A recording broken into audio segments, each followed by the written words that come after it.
Ugunduzi wa ndani wa zawadi ya kimungu. Wapendwa, ni Dominika ya 4 ya Pasaka, Dominika ya kuombea miito mitakatifu ya upadre na utawa, maisha ya wakfu na maisha ya ndoa. Katika Dominika hii tunasema ni Dominika ya miito, Dominika ya kuombea miito mitakatifu ya upadre na utawa, lakini pia Dominika ya mchungaji mwema. Pengine kwa nini tunasema ni Dominika ya mchungaji mwema, ni Dominika ya miito, au tunasema kwamba ni siku ya 63 ya kuombea miito ya upadre na utawa? Pengine kwa nini tunatumia maneno kama hayo? Ni kukaribishe katika tafakari hii ya Dominika ya 4 ya Pasaka, almaarufu Dominika ya miito, Dominika ya kuombea miito mitakatifu ya upadre na utawa. Katika video hii utajifunza vitu vingi kuhusiana na miito, kuhusiana na ujumbe mbalimbali za Baba Mtakatifu, kuhusiana na siku hii maalum iliyotengwa kwa ajili ya kuwaombea miito mitakatifu ya upadre na utawa. Kama ukitaka kuendelea kupata tafakari, mafundisho mbalimbali, hii ni Lux Fidei, mwanga wa imani. Ni channel ambayo inatufikishia ujumbe huo wa kimungu katika maisha yetu ya kawaida. Na hivyo ili kupata taarifa hizi kwa haraka, ni kusii na kukuomba usubscribe katika channel hii, ushare, kusambaza, lakini pia kuandika ujumbe mfupi ama comment katika haya yanayoendelea. Utabarikiwa sana. Nikukaribishe katika tafakari hii ya Dominika ya 4 ya kipindi cha Pasaka. Karibu sana.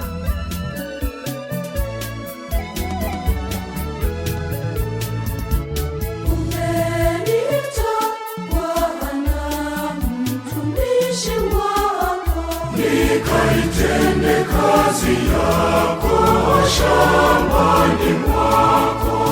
Umeniita Bwana mtumishi wako. Nikaitende kazi yako shambani mwako. Nami Bwana nimeitika, unibariki, uniongoze, nitume mimi Bwana. Wapendwa, ni Dominika ya 4 ya kipindi cha Pasaka, kama tulivyokwisha kusema, almaarufu Dominika ya kuombea miito mitakatifu ya upadre na utawa, ama Dominika ya miito. Na hivyo Dominika hii ya miito ama Dominika hii ya 4 ya kipindi cha Pasaka ni Dominika ambayo inatusogeza zaidi na zaidi kuelekea sikukuu ya Pentekoste, kushukiwa kwa Roho Mtakatifu na kuanza kwa kanisa. Kwa maneno mengine, tunaweza tukasema ni Dominika ambayo inatuweka katikati mwa kipindi cha Pasaka. Tutambue kwamba tupo katika kipindi cha Pasaka na leo ni Dominika ya 4. Na hivyo katika Dominika hii ya 4 ndio kama mwanzo wa Dominika kadhaa ambazo tutazitafakari kwa namna ya pekee Injili ya Yohane. Ni takribani Dominika 3 ambazo tutazama katika Injili ya Yohane, na hivyo kulingana na mwaka wa kanisa, kama ni mwaka A, mwaka B na mwaka C, haidhuru, zote tutakuwa tunasoma Injili kadiri ya mwinjili Yohane, na zinalenga katika mambo makubwa mawili. Jambo la kwanza ni juu ya utambulisho wa Yesu kama mchungaji mwema, na jambo la pili ni maneno ya mwisho ama hotuba ya kuaga ambayo anaitoa Bwana wetu Yesu Kristo akiwa na wanafunzi wake jioni ile wakati ya karamu ya mwisho Alhamisi. Na hivyo kwa haraka sehemu ya kwanza kama nilivyokwisha kusema, inaangazia utambulisho wa Yesu kama mchungaji mwema. Hii mara nyingi tunaipata tunaposoma Injili ya Yohane sura ya 10, ambayo kila mwaka katika Dominika hii tunasoma Injili ya Yohane sura ya 10. Mada ya pili tunayoangalia ni maneno ya mwisho ama hotuba ya kuaga ambayo Bwana wetu Yesu Kristo anaitoa kwa wanafunzi wake. Hii inapatikana katika sura ya 13 mpaka sura ya 17 ya Injili ya Yohane. Na hiyo sura ya 13 inaangazia lile tendo la Yesu kuosha miguu, amri ya mapendo, na sura ya 14 mpaka ya 16 inaangazia maneno ya Yesu ya huzuni, kuambia kwamba atapitia mateso, atakufa, lakini atafufuka, mwisho wa siku atapaa mbinguni na kuwaletea ahadi ya Roho Mtakatifu. Na sura ya 17 inafunga na ile ambayo tunaita sala ya kikuhani. Bwana wetu Yesu Kristo anawaombea mitume wake, anawaombea wale ambao watakuja kuwaamini katika utume baada ya yeye kupaa kwenda kwa Baba. Ni sala ya matumaini na anawaombea, tunaitaga sala ya kikuhani. Kumbe ndugu wapendwa, ni Dominika ya Miito, ambayo Dominika ya Miito, Dominika ya 4 ya Pasaka, Dominika ya kuombea miito mitakatifu ya upadre na utawa ama maisha ya wakfu. Tupende kuzamisha tafakari yetu katika mambo makubwa mawili. Jambo la kwanza ni tujiulize, kwa nini tunaita Dominika ya 4 ya Pasaka kuwa ni Dominika ya kuombea miito? Tunaweza tukajibu katika hoja mbili. Hoja ya kwanza ni ya kihistoria, na hoja nyingine ni ya kimaandiko. Tukianza hoja ya kwanza ya kihistoria, mnamo mwaka 1964 aliyekuwa Baba Mtakatifu wa wakati huo, Baba Mtakatifu Paulo wa Sita, ambaye kwa sasa ni mtakatifu, alitenga rasmi kwamba katika Dominika ya 4 ya Pasaka tuazimishe Dominika ya Miito ama Dominika ya kuombea miito mitakatifu ya upadre na utawa. Na hivyo alitoa ujumbe maalum kwa ajili ya kuombea siku hiyo ya miito duniani. Na wakati anaanzisha hiyo siku ya kuombea miito, na alitoa ujumbe kwa ajili ya siku hiyo, tunaweza tukasema siku ya kwanza ya kuombea miito mitakatifu ya upadre katika Dominika ya 4 mwaka huu 1964, alinukuu maneno ya maandiko matakatifu kutoka katika Injili ya Mathayo sura ya 9 aya ya 38, kwamba mwombeni Bwana wa mavuno apeleke watendakazi katika mavuno yake. Kwa hiyo tangia wakati huo mababa watakatifu ilipofika Dominika ya 4 kuelekea maazimisho haya ya siku ya kuombea miito mitakatifu ya upadre na utawa, mababa watakatifu waliweza kutoa ujumbe kwa ajili ya siku hiyo. Na kwa namna ya pekee tumefika sasa hivi tunaye Baba Mtakatifu Leo wa 14 ambaye ilipowadia tarehe 23 Machi mwaka 2026 alitoa ujumbe ambao utatuangazia tutafakari katika Dominika hii ya kuombea miito, na ujumbe ambao ulienda na maneno kwamba ugunduzi wa ndani wa zawadi ya Mungu. Ugunduzi wa ndani wa zawadi ya Mungu. Zawadi ya Mungu ni nini? Ni huo wito. Kila mmoja wetu ana wito wake ambao Mungu amempatia, na hivyo ni zawadi katika maisha yako, ni zawadi katika maisha yangu, ni zawadi katika maisha ya yule pale. Kwa hiyo kila mmoja wetu amepewa wito wake kama zawadi, na hivyo anatualika Baba Mtakatifu leo katika mwaka huu tunapoazimisha siku ya 63 ya kuombea miito mitakatifu ya upadre. Na katika ujumbe huo basi Baba Mtakatifu ametupa vitu 4 vya kuweza kutafakari. Na kitu cha kwanza ni kumtazama Yesu kama mchungaji mwema. Kumtazama Yesu kama mchungaji mwema ama kumtazama Yesu kama mchungaji mzuri, ambaye Yesu kama mchungaji mwema ama kama mchungaji mzuri anavutia watu. Yeye kama mlango anavutia watu waende katika huo mlango. Na kitu kingine, baada ya kuwavutia, wakishafika pale mlangoni wafanyeje? Wanaalikwa kubadilika. Hivyo wito wa kumfuata Yesu aliye mchungaji mwema unatualika twende kwake kwa kuvutwa kwake na upendo wake, lakini pia kwa ajili ya kubadilisha maisha yetu katika kile ambacho kinaitwa malisho. Atawalisha katika malisho, na malisho lugha ya picha ambayo inamaanisha huo uzima wa milele. Jambo la pili analotusisitiza ama analolisisitiza Baba Mtakatifu Leo wa 14 ni umuhimu wa maisha ya ndani. Umuhimu wa maisha ya ndani ambao kimsingi anajumlisha mambo kadhaa: umuhimu wa ukimya, umuhimu wa sala, lakini pia umuhimu wa usikivu, umuhimu wa ukimya, umuhimu wa sala, umuhimu wa usikivu. Lakini usikivu wa nini? Wa hiyo sauti ya Mungu. Na mwanadamu anaweza kuingia katika sura ya Mungu pindi anapokuwa katika hali ya ukimya, na hakuna nabii ambaye amewahi kukutana na Mungu na kumsikia katika hali ya makelele, hali ya fujo. Hapana. Wengi waliweza kukutana na Mungu, waliweza kusikia sauti ya Mungu katika hali ya ukimya, katika hali ya utulivu. Tukirejea Musa, tukirejea Elia, tukirejea Yohane Mbatizaji, wote walisikia sauti katika hali ya ukimya, katika hali ya upweke, katika hali ya jangwa, sehemu ambapo kuna utulivu wa hali ya juu. Na hiyo ukimya ni kitu cha muhimu sana ambacho anakisisitiza pia Kardinali Robert Sarah katika kitabu chake kile alichokiandika kinachoitwa The Power of Silence, manake tambua nguvu ya ukimya.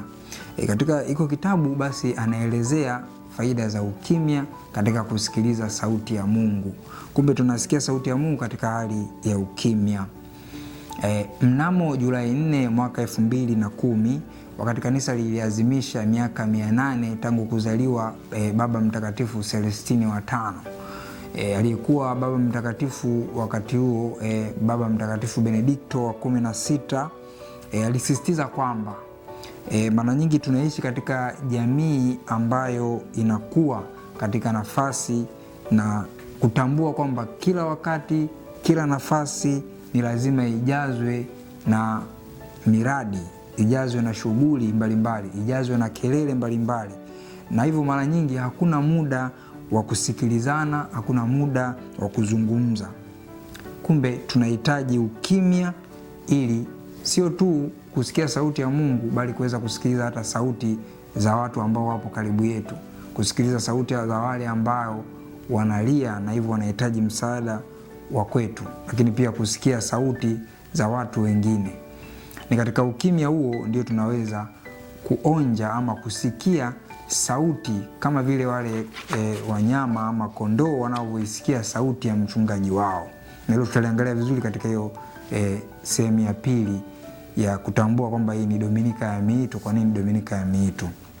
Jambo la tatu analotusisitizia tena ni kwamba wito si kitu cha kulazimishwa, si shuruti, bali ni jambo jema, ni jambo ambalo linakubalika na Mungu na ni mpango wa Mungu wa upendo na furaha. Wito si jambo la shuruti, ni jambo la mpango wa upendo wa Mungu, lakini na furaha. Na kuelezea hilo, padre mmoja anaitwa Stephen Rossetti katika kitabu chake The Joy of Priesthood, yani furaha ya maisha ya upadre. Katika kitabu chake hicho anaelezea kwamba kuna vyanzo vinavyoleta maisha ya upadre yawe na furaha. Lakini pia katika kuleta furaha katika maisha ya padre, katika maisha ya mtawa, katika maisha ya baba na mama wa familia, mwisho wa siku ni nini? Kuleta furaha kwa watu wengine. Kwa hivyo huyu padre Stephen Rossetti katika kitabu chake anatuambia vyanzo vikubwa vya furaha katika maisha ya wito ni vitu vitatu. Jambo la kwanza ni uhusiano wa karibu na Mungu. Pale ambapo mtawa, padre, mwanandoa anapokuwa na uhusiano wa karibu na Mungu, ndio chanzo kikubwa cha furaha katika maisha hayo. Kinyume chake inakuwa ni huzuni. Jambo la pili, kutimiza majukumu katika nafasi ya wito wako. Kama ni padre, kama ni mtawa, kama ni mwanandoa, kutimiza majukumu yako katika nafasi yako. Pindi unapoweza kutimiza majukumu katika nafasi yako vizuri, ndivyo unapopata furaha katika maisha hayo ya wito uliochagua. Na jambo la tatu ni uhuru katika utumishi. Pindi ambapo unakuwa huru katika utumishi wako, pindi unapokuwa huru katika maisha yako pasipo kusumbuliwa na changamoto zozote, na kitu ambacho kikubwa kinatufanya tusiwe huru ni maisha ya dhambi, maisha ya kukosa uaminifu kulingana na maisha ya wito ambayo umeyachagua. Kumbe padre anatuelezea kwamba kuna hivyo vitu vizuri ambavyo vinatupa utimilifu wa kile ambacho kinakuwa si shuruti, si lazima. kama ukiishi katika maisha yako ya wito uliochagua katika hali ya furaha, amani, basi unakuwa unatimiza wito wako bila kulazimishwa. Na pindi maisha ya padre ama mtawa yanapokuwa katika hali ya furaha, basi furaha hiyo haishii tu kwake, bali inapiga hatua na kwenda mbele zaidi na kwenda kuwagusa watu wengi katika maisha yao. Mfano katika maisha ya sakramenti, kwamba padre anapoadhimisha sakramenti zinagusa maisha ya watu, zinawaletea wokovu na kadhalika. Lakini pia uwepo wa faraja, mapadre, watawa na hata maisha ya familia, huwa daima tunafarijiana, na hivyo katika kufarijiana tunaleta furaha katika maisha ya watu. Lakini kitu kingine, umoja ni nguvu, utengano ni dhaifu. Ukamilifu wa kile ambacho tunakiita ujenzi wa umoja. Kanisa letu ni moja takatifu Katoliki la mitume. Hivyo tunaalikwa kuwa na umoja, na hivyo katika kujenga huo umoja ndio tunaleta furaha katika maisha ya watu. Jambo la 4 ambalo Baba Mtakatifu Leo wa 14 analisisitizia katika ujumbe wake huo, kwamba ugunduzi wa ndani wa zawadi ya Mungu, ugunduzi wa ndani wa zawadi ya Mungu ni katika malezi ya hiyo miito.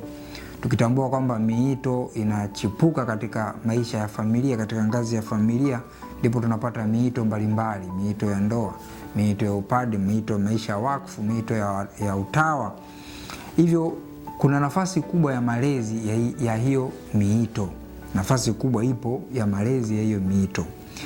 Na pengine katika maisha yetu ya kila siku, familia kama ndio sehemu ya kuzalisha, ya kuchipusha miito, ya kukuza miito mbalimbali. Ikiwa katika mazingira mabaya, basi miito hiyo itapotea, itakufa. Ikiwa katika mazingira mazuri, itanawili, italeta matunda katika kanisa na katika maisha ya watu kwa ujumla. Hivyo yule mtu ambaye anajisikia wito fulani, ana wajibu wa kujilea katika wito huo. Mwenye wito mwenyewe anakuwa wa kwanza.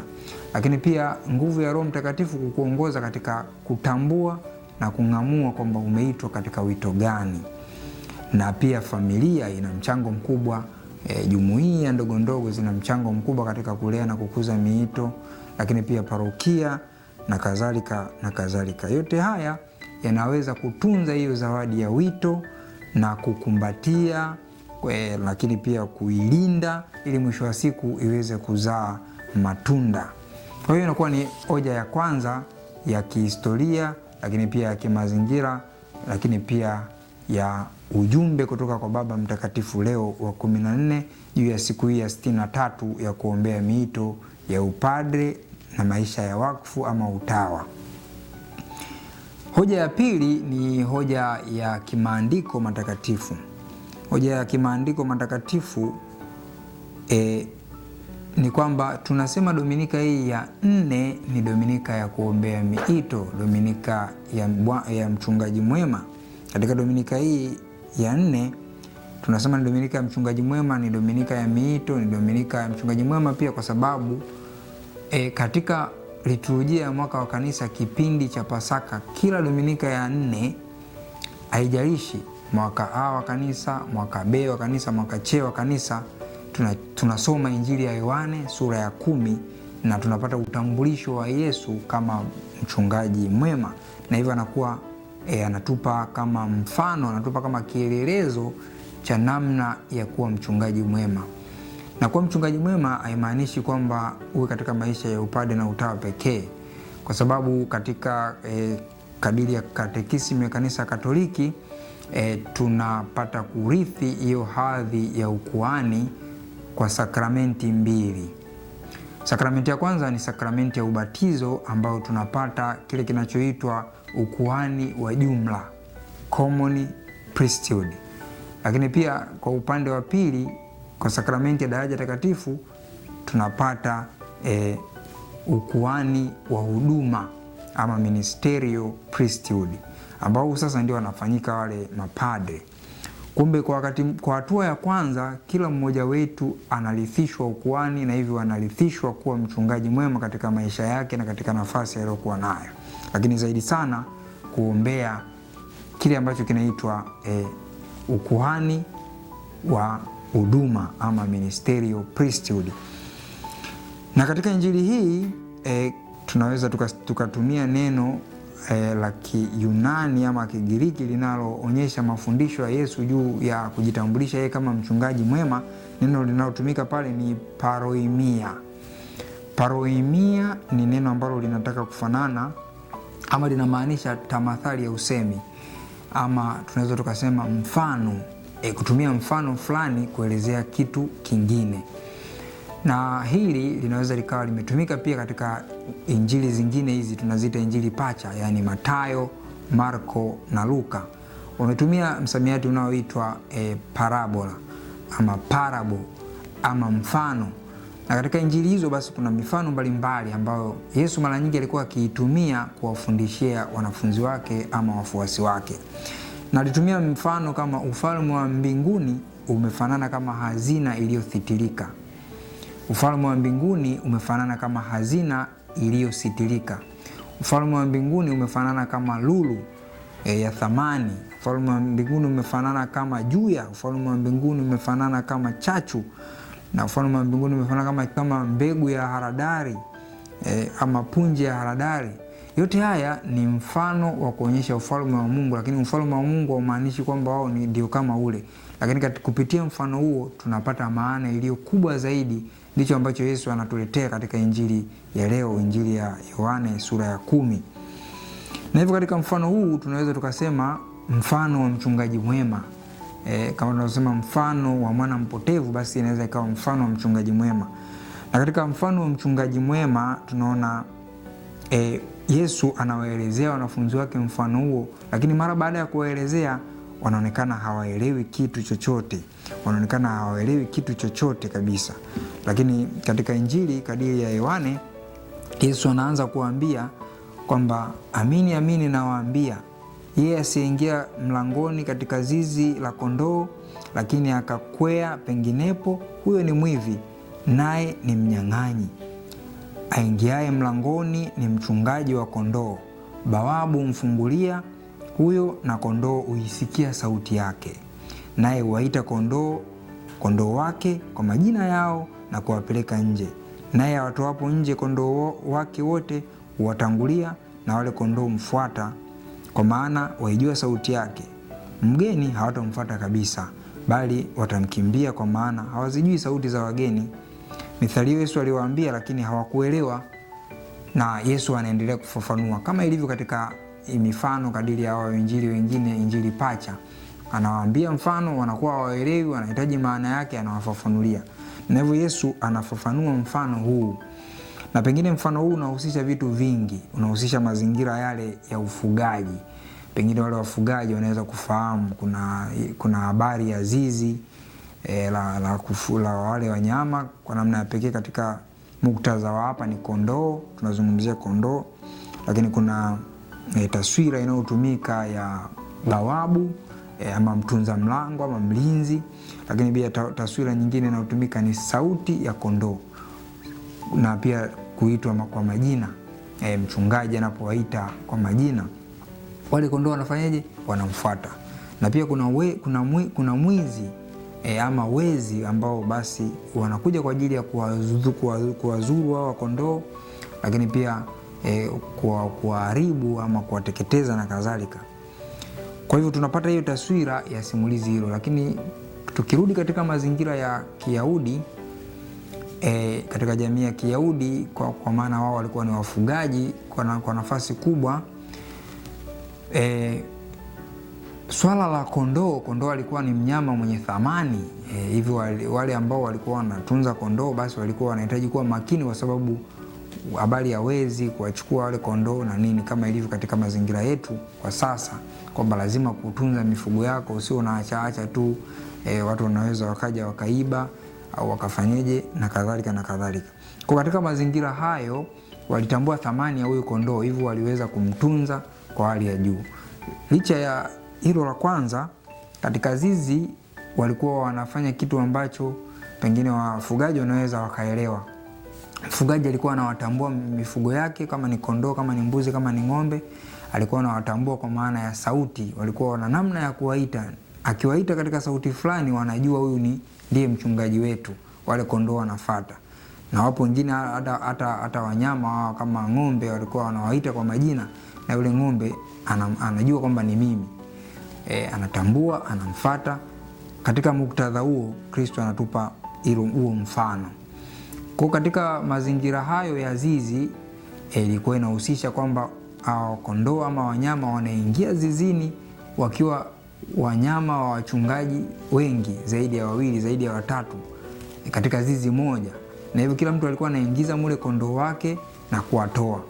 Kitu cha kuvutia ni kwamba pindi yule mchungaji mmoja anapokuja asubuhi kuja kuwatoa wale kondoo wake, alikuwa akiwaita kwa majina na sauti, hivyo walikuwa wanakuja. Sasa wanakuja wale ambao ni wa kwake, kondoo husika kwa mchungaji husika, na wale ambao sio wake hawajui ile sauti, manake walishindwa kutoka, na hivyo walisubiri mchungaji wao. Katika muktadha huu kuna huyo bawaba ambaye analinda huo mlango.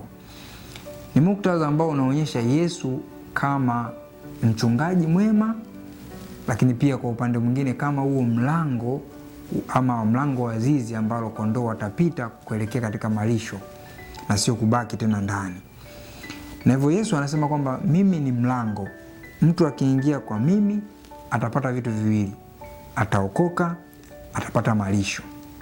Kuokoka na malisho tunaweza tukaweka katika lugha moja, ni ishara ya uzima wa milele. Kumbe tunapomfuata Yesu kama mchungaji mwema, tunapopita katika mlango wake Yesu, tunaweza tukaona usalama, ulinzi. Ndio maana ya ule mlango mmoja.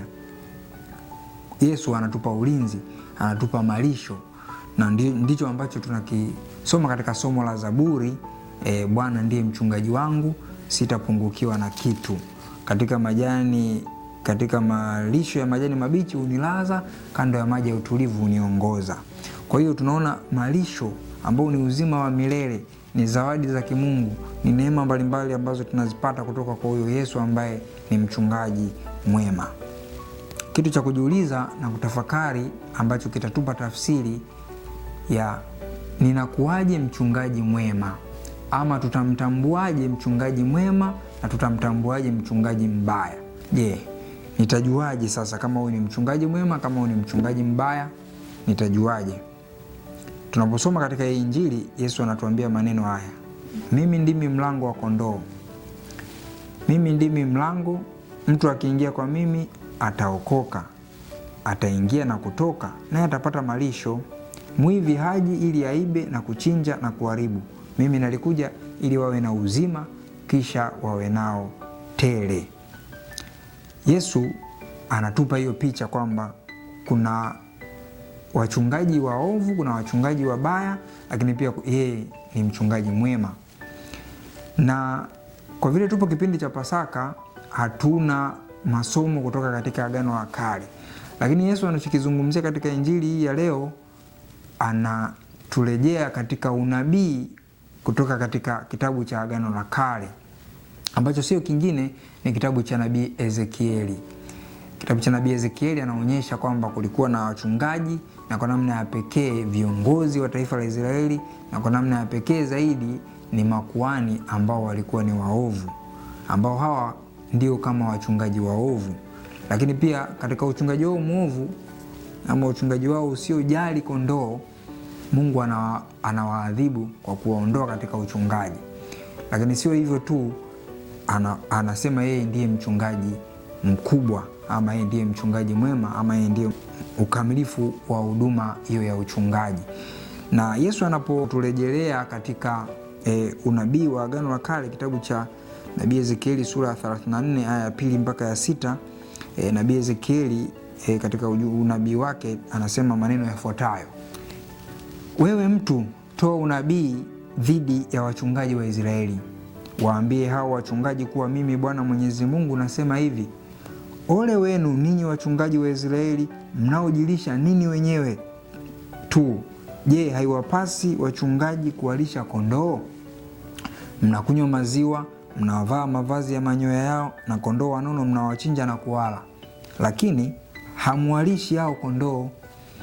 Walio dhaifu hamkuwapatia nguvu, wagonjwa hamkuwaponya, waliojeruhiwa hamkuwafungia dawa, waliotangatanga hamkuwarudisha, na waliopotea hamkuwatafuta. Lakini mmetumia mabavu na ukatili kuwatawala. Basi kwa kuwa hao kondoo hawakuwa na wachungaji, walitawanywa wakawa mawindo ya wanyama wakali.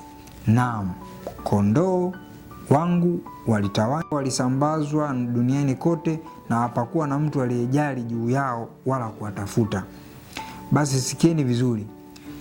Unabii huu unatupa taswira ama unatuonyesha kwamba kile ambacho Yesu anasema, kumbe kuna wachungaji waovu, kuna wachungaji wema.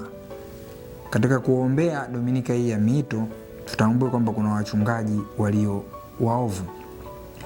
Na kama mchungaji mwovu, Mungu anasema katika hiyo kitabu cha nabii Ezekieli sura ya 34 aya 11 mpaka 12, anasema, basi mimi Bwana Mungu Mwenyezi nasema hivi, mimi mwenyewe nitawatafuta kondoo wangu na kuwatunza. Kama mchungaji anavyowatafuta kondoo wake waliotawanyika, ndivyo nitakavyowatafuta kondoo wangu. Nitawarudisha kutoka mahali walipotawanyika siku yenye mawingu na giza nene.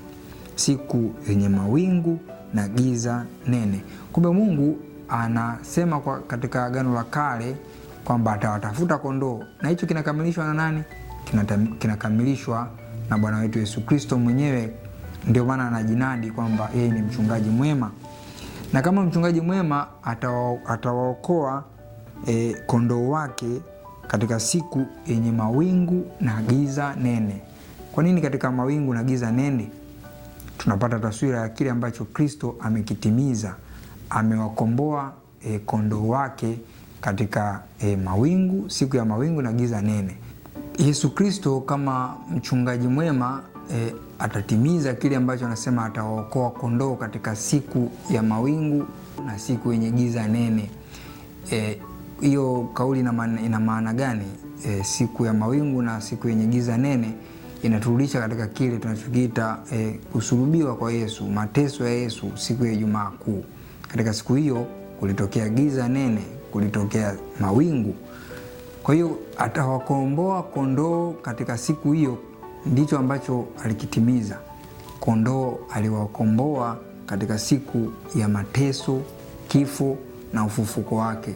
Ndilo fumbo la Pasaka. Kumbe Pasaka ndio inamuokoa huyo kondoo dhidi ya wanyama wakali, dhidi ya wachungaji waovu, na hivyo Mungu mwenyewe anasema kwamba atatimiza hiyo unabii wa kuwa mchungaji mwema, na kwa kweli anakitimiza katika maisha na utume wa Bwana wetu Yesu Kristo ambaye ni mchungaji mwema.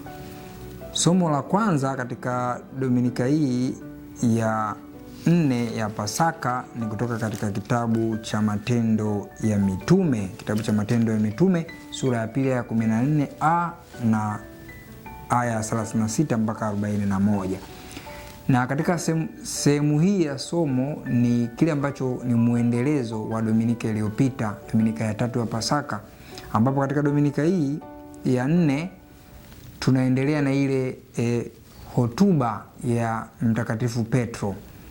Hotuba yake ambayo tumeigawanya katika sehemu mbili. Sehemu ya kwanza tulisikia Dominika ya 3, na leo ni sehemu ya pili ambapo ilikuwa ni siku ya Pentekoste, na hivyo Mtume Petro anatangaza Injili na kuwaambia juu ya kile ambacho tunaweza tukakiita kutimiza kazi ya wito. Kama Baba Mtakatifu wa kwanza anafanya kazi ya ule wito aliyeitiwa, kwamba mara baada ya kuvuviwa na Roho Mtakatifu, mara baada ya kuvamiwa na Roho Mtakatifu, anapata nguvu za kuweza kuondoka kuhubiri neno la Mungu, kuhubiri habari njema. Na katika kufikisha huo ujumbe wa Mungu unapokelewaje? Pengine pale unaposikia ujumbe wa Mungu unaupokeaje? Unaupokea vizuri au unaupokea vibaya? Tunaambiwa walipopewa ujumbe huo ukawagusa. Walipopewa ujumbe huo, ujumbe uliwagusa, na wanasema waliposikia hayo wakachomwa mioyo yao, wakamwambia Petro na mitume wengine, tutendeje ndugu zetu? Wanasikia ujumbe wa Mungu, wanasema tutendeje ndugu zetu? Basi na Petro anawaambia wafanye mambo matatu ambayo ni ya msingi sana katika maisha na utume wa kanisa. Jambo la kwanza ni kujiokoa na ukaidi. Kujiokoa na ukaidi, kwa lugha nyepesi kutubu. Na jambo la pili aliwalika kubatizwa. Kubatizwa kwa maana ya kuondolewa dhambi. Kama tunavyofahamu, sakramenti ya ubatizo inatuondolea dhambi ya asili na dhambi nyingine. Na jambo la tatu ni kuwa wafuasi wa Kristo.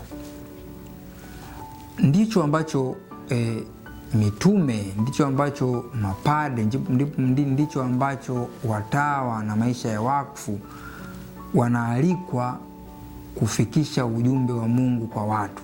Aidhuru wataupokeaje, lakini ujumbe wa Mungu lazima ufike. Unaweza ukawa ujumbe mtamu au ujumbe mchungu, lakini cha msingi umewafikia watu, na katika kuwafikia huko waweze kubadilika. Mwisho wa siku wawe wafuasi. Na kitu cha msingi ambacho kinavutia na cha kutafakari, na hii inaweza ikawa ni changamoto kwa mapadre, changamoto kwa watawa, changamoto hata kwa waamini walei, katika kufikisha ujumbe wa Mungu kwa watu, ili watu katika kupitia ujumbe huo waweze kuwa wafuasi. Kile ambacho nakisema cha tatu, kwamba Petro alipohubiri katika siku ile ya kwanza, homilia yake ya kwanza, pengine inaweza ikawa changamoto ama changamoto kubwa kwa wale mashemasi katika mahubiri yao ya kwanza, ama padri katika mahubiri yake ya kwanza. Katika mahubiri yake ya kwanza, kama mjumbe wa wito mtakatifu, anawagusaje watu waweze kuwa wafuasi? Petro ametupa changamoto kubwa kwamba yeye mahubiri yake ya kwanza tu waliweza kuongoka, kugeukia Ukristo watu 3,000 wakawa wafuasi. Kwa lugha za kisasa au katika mitandao tunaweza tukasema wafuasi ni followers. Hebu upata picha, kupata followers 3,000 kwa siku moja katika maongezi yako, katika kitu chako, ni kitu kikubwa sana ambacho ni challenge. Pengine mimi kama mdau wa miito mitakatifu ya upade na utawa na maisha ya kila siku, ninawafanyaje watu waweze kuwa wafuasi wengi kiasi hicho? Na kuwa mfuasi sio kitu kidogo. Kuwa mfuasi, Bwana wetu Yesu Kristo anatuambia, yeyote anayetaka kunifuata yampasa ajikane mwenyewe, achukue msalaba wake kila siku anifuate. Huyo ndiye mfuasi ama followers tunaweza kusema, ambaye tunaweza tukawa tumemuinjilisha, amebadilika na kuwa followers katika ukamilifu huo. Sasa pata picha, watu wa namna hiyo wawe 3,000 kwa wakati mmoja. Kwa hiyo ni changamoto kubwa, na hivyo kwa namna moja au nyingine kila mmoja wetu anaalikwa kupanda hiyo mbegu ya neno la Mungu katika maisha ya watu, kuwapelekea ujumbe wa Mungu, kuwapelekea watu waweze kuwa na malisho. Kama wachungaji, watu waweze kupata malisho ya uzima wa milele, manake mwisho wa siku waweze kuongoka na kubadilika na kumfuata Mungu na kumtumikia Mungu katika maisha yao, ili waweze kupata kile ambacho tunakiita uzima wa milele. Na ndio ambao Yesu katika Injili anahitimisha kwamba yeye kama mchungaji mwema anatakiwa afikishe ujumbe gani ili wawe na uzima, kisha wawe nao tele. Manake uzima usiokuwa na kikomo, uzima usiokuwa na kikomo baada ya kuwa mfuasi. Na watu waweze kuwa wafuasi, manake mimi niweze kubadilisha. Nibadilishe kwa maisha yangu, nibadilishe kwa maneno yangu, nibadilishe kwa matendo yangu. Yote hiyo ni kazi ya miito. Na hivyo leo tunatenga siku hii kwa ajili ya kuwaombea mapadre, kuwaombea watawa, kuwaombea watu wa maisha ya wakfu, na kwa namna pekee katika maisha ya familia, ili watu waweze kutubu, manake kujiokoa na ukaidi, waweze kubatizwa, waweze kumwongokea Mungu, lakini pia waweze kuwa wafuasi.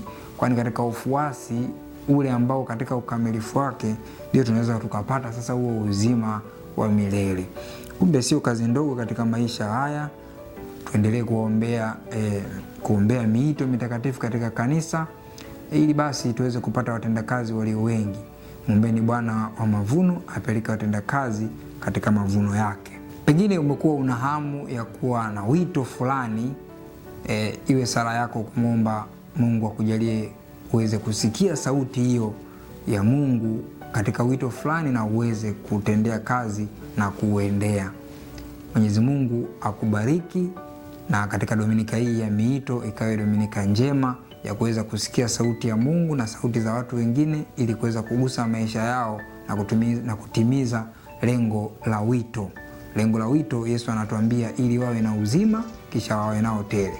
Watu wote tutakaokutana nao wawe na uzima kisha wawe nao tele, na Mwenyezi Mungu akubariki. Mimi ni Padre Benjamin Maganga, na hii ni Lux Fidei, mwanga wa imani.